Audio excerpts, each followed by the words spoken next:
अस्सलाम वालेकुम। रमज़ान सीरीज़ में मैं हूं आपकी होस्ट आनिया सलीम और हमारे साथ मौजूद हैं professor doctor Mohammed Shahid, consultant endocrinologist and diabetologist. अस्सलाम वालेकुम सर। वालेकुम सलाम। कैसे हैं सर आप? अल्हम्दुलिल्लाह। सर मेरा आपसे सवाल ये है कि रमज़ान में डायबिटीज़ पेशेंट्स किस तरह से अपनी डायबिटीज़ को मैनेज कर सकते हैं? देखिए, रमज़ान से पहले जो है वो उन्होंने सारे टेस्ट करवा लिए हैं। शुगर के मरीज़ों के लिए हिदायत होती हैं कि 6 से 8 हफ्ते पहले अपने गुर्दे का फंक्शन, HbA1c, 3 महीने की एवरेज, कोलेस्ट्रॉल वगैरह ये चेक करा के अपने मौलिद से मिलना है।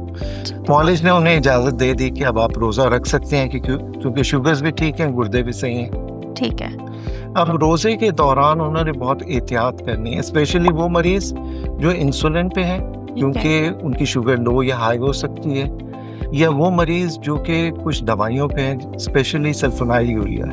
ये वो दवाई है जो कि शुगर बहुत ज़्यादा कम भी कर सकती है, तो उसको हमने एडजस्ट कर दिया। मौलिद ने रमज़ान में उसकी एडजस्टमेंट कर दी है। तो एहतियात यही करनी है कि शुगर लो ना हो या हाई ना हो, और फिर खाना पीना ऐसा हो कि उसमें बदएहतियाती ना हो। शरबत वगैरह इस्तेमाल नहीं करने, बहुत मुरक्कन चीज़ें नहीं खानी, क्योंकि इससे शुगर बढ़ सकती है और शुगर बढ़ेगी क्योंकि 30 दिन के रोज़े हैं। बिल्कुल। तो फिर आपको मसाइल होंगे उसके अंदर। सर अगर ब्लड शुगर लेवल बहुत ज़्यादा लो हो जाए रोज़े के दौरान, तो उसकी वो कौन सी अलामात हैं जिन पर नज़र रखना बहुत ज़रूरी है, या अगर हाई हो जाता है अचानक से इफ्तार के बाद, तो वो कौन सी अलामात है और क्या करना चाहिए उस सूरत में? लेकिन शुगर जब लो होती है तो उसमें कुछ अलामात आती हैं। उसमें चक्कर आने लगते हैं, गुनूदगी हो सकती है, मदहोशी हो सकती है, पसीने आ सकते हैं। जी।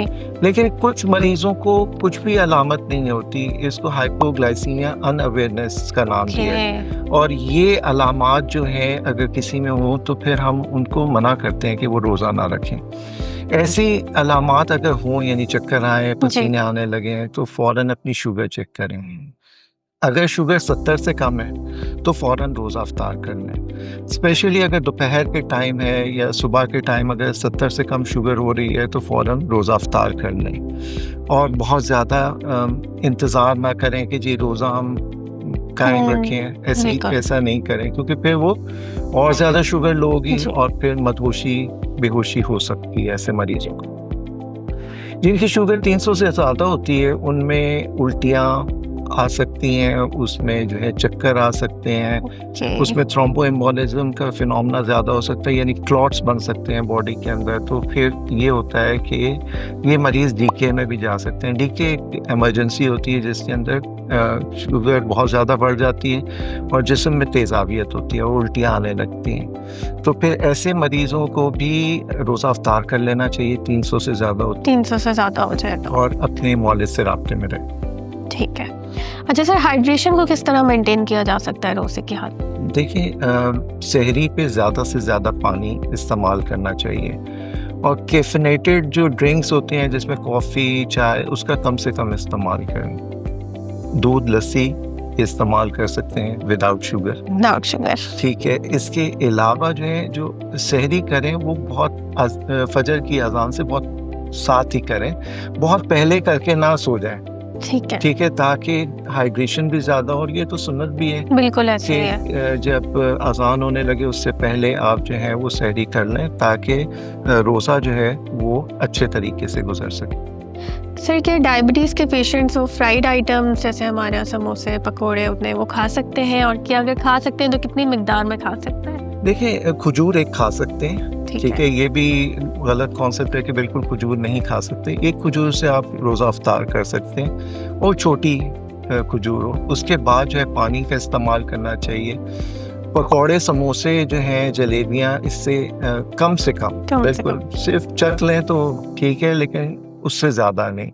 शरबत भी जो है वो इस्तेमाल नहीं करना चाहिए। कुछ लोग कहते हैं कि वो डाइट शरबत, कोई चीज़ डाइट नहीं है सिवाय हवा पानी। ठीक है, तो उसके अंदर भी जो है वो कैलोरीज होती हैं, कार्ब्स होते हैं, वो इस वजह से जो है शुगर बढ़ सकती है। अपना बहुत ख्याल रखें, और फ्रूट चाट का एक बाउल छोटा सा इस्तेमाल कर सकते हैं विदाउट शुगर। ठीक है। चने इस्तेमाल कर सकते हैं, दही बड़े वो थोड़े बहुत इस्तेमाल कर सकते हैं घर के बने। और खाना नॉर्मल जो होता है उसके अंदर चक्की की रोटी इस्तेमाल कर सकते हैं, जौ की रोटी। दाल सब्जी वगैरह और चिकन वगैरह इस्तेमाल करते हैं। ठीक है सर, फ्रूट्स में क्या कोई ख़ास किस्म का परहेज़ है डायबिटीज़ के पेशेंट्स के लिए, स्पेशली रमज़ान के हवाले से? लेकिन बहुत मीठे फल जो होते हैं जी। वो उस कम से कम इस्तेमाल करने चाहिए, स्पेशली तरबूज हो गया, अंगूर हो गया, आम। लेकिन थोड़ा बहुत चख सकते हैं, लेकिन फ्रूट चाट के अंदर अगर अभी तो देखें ना, सेब और अमरूद है, जी बिल्कुल। ठीक है, सो खरबूजा वगैरह वो एक मिक्स करके छोटे बाउल के अंदर वो इस्तेमाल कर सकते हैं। फिर क्या एक्सरसाइज कर सकते हैं डायबिटीज़ के पेशेंट्स? ये एक्सरसाइज जो है इक्विवेलेंट टू तरावी है, ओके। ठीक है। सो अगर डायबिटीज़ के मरीज तरावी पढ़ रहे हैं तो फिर उन्हें एक्सरसाइज की ज़रूरत नहीं है। बिल्कुल।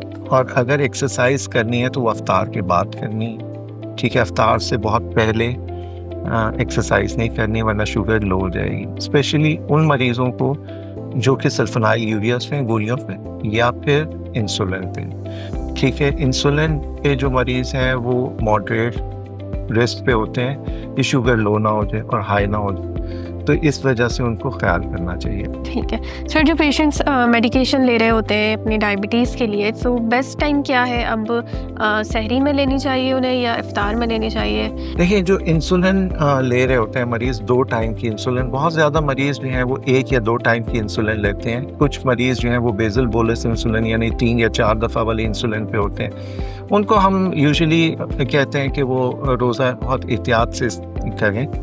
और लेकिन अगर जो 2 टाइम वाली इंसुलिन लेते हैं, वो सुबह में जो इंसुलिन लेते हैं वो शाम में आ जाती है इफ्तार पे, सही। और जो शाम में लेते हैं वो सुबह चली जाती है और हाफ डोज हो जाती है इंसुलिन की। ओके। तो ये 70-30 के नाम से बहुत मशहूर इंसुलिन है, वो उन मरीजों के लिए। तो उन्हें पहले अपने डॉक्टर से रजू करके अपनी डोज सेट कर लेनी चाहिए। बिल्कुल ऐसा ही है।